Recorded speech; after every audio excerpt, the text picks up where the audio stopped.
Ako si Gian Charmaine Sidavera at ang ating tatalakayin ay ang mga pangungusap na walang paksa. May mga pangungusap sa wikang Pilipino na walang paksa o simuno. Ito ay salita o lipon ng mga salita na wala o hindi lantad ang paksa, subalit nananatiling buo ang diwa. Kaya naman sa pag-aaral ng wika, mahalaga na magkaroon tayo ng kakayahang maunawaan ito, buo man o hindi ang pangungusap. Ano-ano nga ba ang uri ng pangungusap na walang paksa? Ito ay ang existential, padamdam, pakiusap, pamanahon, modal, mga kapandiwa, panawag, at pambating panlipunan. Simulan natin ito sa existential. Ito ay nagpapahayag ng pagkamayroon o pagkawala ng isa o higit pang tao at iba pa. Pinangungunahan ito ng panandang mayroon o wala. Ang mga halimbawa ng existential ay wala pang sundo, walang umayon, may tao sa loob, may hinihintay pa. Kung mapapansin natin sa mga halimbawang nakikita natin ay nagsisimula ito sa panandang wala, walang o may. Ang pangalawang uri ng pangungusap na walang paksa ay ang padamdam. Nagpapahayag ito na matinding damdamin ng tao. Halimbawa ay ang aray ko, Yosep at wow. Kung mapapansin natin is nagtatapos ang mga halimbawa natin sa padamdam, tandang padamdam. Ang sunod na uri naman ay ang pakiusap. Ito ay nagpapahayag ng kahilingan o pakiusap. Halimbawa ay, pakiabot nga po, please, pwede pa, or sige na. Kung mapapansin natin sa mga halimbawa, ay nagpapakita ito ng kahilingan o pakiusap nila na tulad ng pakiabot nga po kung saan ito ay nakikiusap. At ang susunod ay ang pamanahon. Ang pamanahon ay nagsasaad ng oras o uri ng panahon.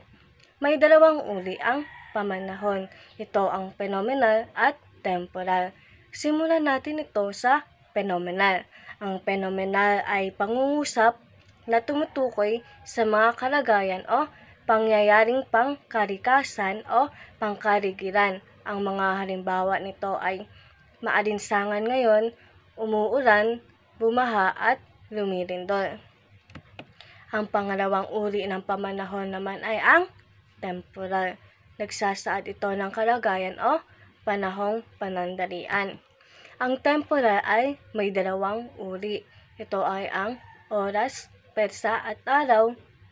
At ang mga halimbawa nito ay umaga na, bukas ay Lunes, alas 5 parang ng hapon. At ang pangalawang uri naman ay ang panahon at selebrasyon. Ang mga halimbawa nito ay Labor Day na bukas, magbabakasyon lang, at araw ng pagkabuhay sa makalawa. At ang sunod naman ay ang modal. Ang modal ay nangangahulugan ng gusto, nais, pwede, maaari, dapat at kailangan. Ang mga halimbawa nito ay pwede bang sabihin, maaari bang magdagdag, nais mo ba, pwede bang sumali. Kung mapapansin natin sa mga halimbawa natin ay nagtatapos ito sa tandang pananong at nagsisimula sa mga salitang pwede, maaari, nais. Sunod naman dito ay ang mga kapandiwa. Ang mga kapandiwa ay nagsasaad ng kakatapos na kilos o pangyayari.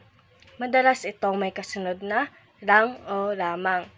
Halimbawa ay, kagagawa ko lang, kasasarap pa lang, kakaluto ko pa lang, at kakatakbo ko lang. Kung mapapansin natin ay nagsisimula itong madalas sa ka at nagtatapos sa lang.